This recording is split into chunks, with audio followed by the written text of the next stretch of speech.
بسم اللہ الرحمن الرحیم۔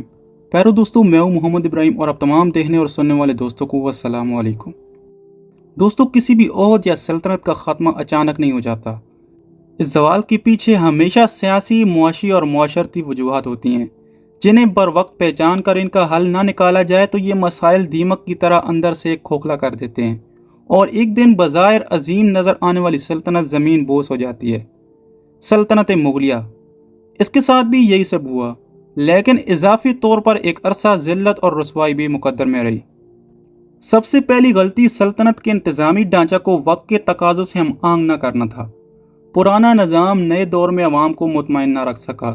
نئی قوموں اور طبقوں کو حکومت میں شامل نہ کرنے سے حکومت اور عوام میں دوریاں بڑھتی گئیں۔ انگریزوں کی چالوں کو سارا الزام دینا حقیقت سے آنکھیں چرانا ہے۔ اپنی نالائکیوں اور نااہلیوں نے ہی دوسروں کو آگے بڑھنے کے مواقع دیے۔ یہ زوال کی داستان 1707 سے 1857 عیسوی قدم قدم پر افسوس اور حسرت سے بھری پڑی ہے۔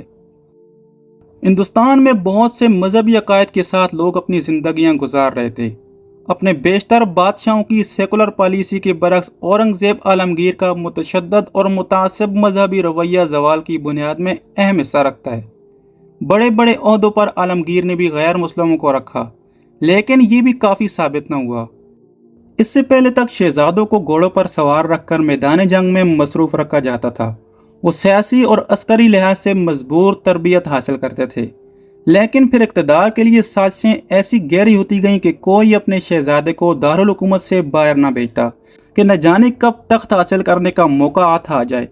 یہ بھول گئے کہ ہمہ وقت جنگ کا مالی فائدہ ہوتا تھا۔ ایک طرف مال غنیمت ہاتھ آتا تو دوسری طرف متحد علاقے ریاستیں اپنا ٹیکس بر وقت ادا کرتی۔ کسی بغاوت کی صورت میں ان کو نتیجہ فوراً دکھا دیا جاتا، لیکن پھر یہ محل میں بیٹھ کر انتظار کرنے لگے کہ سب اپنا ٹیکس راضی خوشی ادا کر دیں گے۔ ریاستوں کے کئی شہر اور علاقے تجارتی مرکز بن گئے۔ تاجر ہندو ساہوکار امیر ہوتے گئے۔ ریاست غریب اور راجے نواب امراء اتنے امیر ہو گئے کہ مغل بادشاہوں کو قرض دینے لگے۔ تجارت سے روپیہ کی گردش ہوئی اور شاہی خاندان کے علاوہ ہر طبقہ کو فائدہ ہوا۔ مغل بادشاہوں نے سیاسی تنگ نظری کا مظاہرہ کیا اور ثقافتی، سماجی اور معاشی طور پر ترقی کرتے ہندوستان کا کنٹرول ان کے ہاتھ سے نکل گیا۔ دوستوں، مغل سلطنت میں عوام اپنے بادشاہوں کو اپنا محافظ سمجھتے تھے، معاشی مسائل کا حل بھی ان سے طلب کرتے تھے، لیکن پھر بادشاہ سے زیادہ طاقت مقامی ریاستوں کے راجا، امیر اور نوابوں کی ہو گئی۔ عوام بادشاہوں سے لا تعلق ہو گئے۔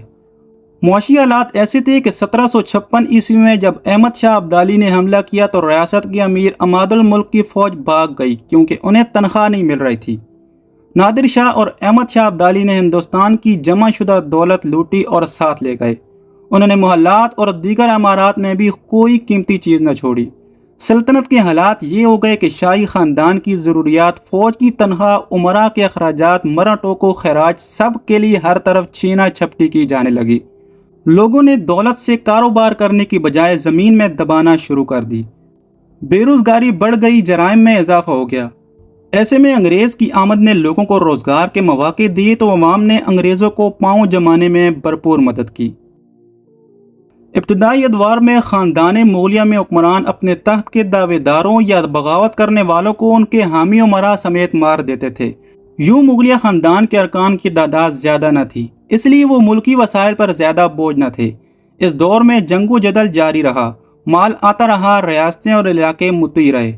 شاہی خاندان کی برتری کے لیے روایات اور رسومات اور مخصوص القابات اختیار کرنا ان کا حق تھا۔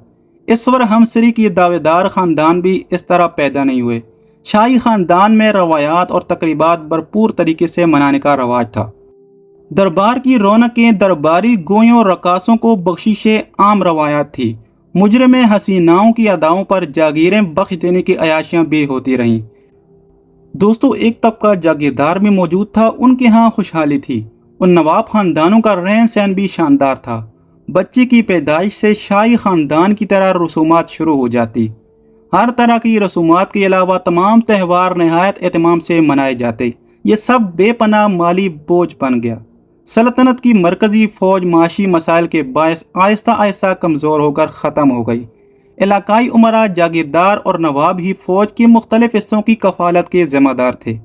لیکن انہوں نے مرکزی فوج کی تنہائی روکتی فوجی بھاگنے لگے، بیرکیں خالی ہو گئیں۔ یہ بگوڑے بے روزگار فوجی لٹیرے بن گئے تو یہ امراء نواب لوگ اپنی ضرورت کے مطابق اپنی فوج رکھنے لگے۔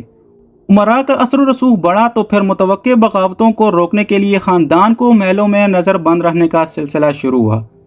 اس قید و بند نے مغل شہزادوں کو مردانہ جاؤ جلال، بہادری اور سیاسی معاشرتی سمجھ بوجھ سے محروم کر دیا۔ ان کی تعلیم و تربیت بھی نہ ہوئی۔ جس شہزادے نے بھی ہوش سنبھالا، بڑوں کو کنیزوں باندیوں کے ساتھ عیش و عشرت میں دیکھا تو انہوں نے بھی یہی راستہ اختیار کر لیا۔ نتیجہ یہ ہوا کہ ایک طرف یہ مغل شہزادے ننگی تلواریں دیکھ کر ڈر جاتے اور امراء کے حکم پر چلتے، تو دوسری طرف شاہی خاندان کی آبادی بڑھانے میں مصروف رہتے۔ بہادر شاہ اول، جہاندار شاہ اور فرخ سیر کے زمانے میں ہونے والی خانہ جنگیوں کی اس کے بعد بھی نوبت نہ آتی، صرف امراء کا فیصلہ ہی تخت کا فیصلہ ہوتا۔ اس کی معزولی کے بعد اسے حرم سے ماں اور بہنوں کے سامنے گھسیٹ کر لایا گیا اور ایک تاریک کمرے میں قتل کر دیا گیا۔ فرخ کے بعد 3 بادشاہ سید برادران کی مرضی سے بنے، پھر روہیلہ، مرہٹے اور انگریز برسر اقتدار آئے تو بادشاہ ان کی مرضی سے مقرر ہوتے۔ سلطنت صرف شاہی دربار اور محل تک ہی رہ گئی تھی۔ امراء قطعی خود مختار تھے۔ سزائے دینا، زمینوں پر قبضہ، خوبصورت عورتوں کا اغوا اور لوگوں کو قتل کروانا عام بات تھی۔ یہ زمینوں کا خراج اور دیگر ٹیکس اکٹھا کرتے، زیادہ تر غبن کر لیتے، باقی اخراجات دکھا دیتے۔ منافقت ایسی تھی کہ یہ ایک طرف عیاشی میں مبتلا تھے تو دوسری طرف مذہبی سرگرمیوں میں بھرپور خیرات کرتے۔ امراء نے شاہی خاندان کو رسوا کر کے رکھ دیا۔ ایک نامور امیر غلام قادر روہیلہ نے شاہی خاندان کی بے توقیری میں کوئی کسر نہ رہنے دی۔ شاہ عالم کو معزول کیا تو اس کی آنکھیں چھری سے نکال دی۔ شہزادہ اکبر جو بعد میں بادشاہ بنا، اسے دربار میں رقص پر مجبور کیا، حرم کی عورتوں اور شہزادیوں کی تذلیل کی۔ شہزادہ بیدار بخت کو اس لیے معذور کیا کہ وہ بازار میں پتنگ اڑانے چلا گیا تھا۔ عماد الملک نے عالمگیر ثانی کو ایک پیر سے ملانے کے بہانے لے جا کر قتل کر دیا۔ سلطنت ان امراء کے ہاتھ میں تھی۔ مرہٹوں نے تو بادشاہ شاہ عالم پر ایک نگران نظام الدین مقرر کر دیا جو بادشاہ کے اخراجات کو ہر بہانے سے کم کر دیتا، حتیٰ کہ بادشاہ کے اہل خانہ کا روزانہ کا راشن بھی یہی مقرر کرتا تھا۔ اس کے حرم کی 200 بیووں میں سے روزانہ باری باری صرف ایک کا راشن ملتا۔ ناصر الدین محمد شاہ رنگیلا نسبتاً طویل وقت 27 سال اقتدار میں رہا۔ وجہ اس کی عیش و عشرت تھی، جس کے باعث وہ حکومتی امور سے لا تعلق تھا اور امراء خود مختار تھے۔ اس نے محل میں رنگ رلیاں منانے کا ایسا ماحول بنایا کہ مغل نسل ہی تباہ کر دی۔ پیارے دوستو، سلطنت کی عظمت کو قائم رکھنے کے لیے حکمران خاندان کو ہمیشہ قربانیاں دینا پڑتی ہیں، لیکن یہ قربانیاں اسی صورت میں صلہ دیتی ہیں جب حکومت پر مکمل گرفت ہو اور وزیر، مشیر، امراء سب حکمران کے حکم کے تابع ہوں۔ مغل خاندان کے بادشاہ جہاندار شاہ، فرخ سیر، احمد شاہ اور عالمگیر ثانی قتل ہوئے، جبکہ شاہ عالم کو اندھا کر دیا گیا۔ لیکن یہ سب قربانیاں رائے گاں گئی، جس کی وجہ صرف ایک تھی کہ اس خاندان مغلیہ کے سلاطین تعلیم و تربیت کے فقدان کے باعث سیاسی اور معاشرتی لحاظ سے بہت پیچھے رہ گئے تھے۔ ساتھ ہی ساتھ جھوٹی شاہی شان و شوکت اور عیاشیوں نے ان کی معاشی حالت بھی تباہ کر دی تھی۔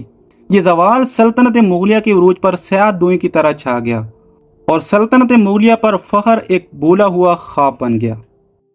جی تو پیارے دوستو، یہ تھی ہماری آج کی تاریخی ویڈیو کیسی لگی ہمیں کمنٹ کر کے ضرور بتائیے گا، اور اگر ویڈیو اچھی لگے تو اسے لائک کر کے اپنی دیگر دوستوں کے ساتھ ضرور شیئر کیجیے گا۔ جلد ملتے ہیں ایک نئی تاریخی ویڈیو کے ساتھ، تب تک کے لیے اپنا اور اپنے پیاروں کا ڈھیر سارا خیال رکھیے گا۔ اللہ نگہبان۔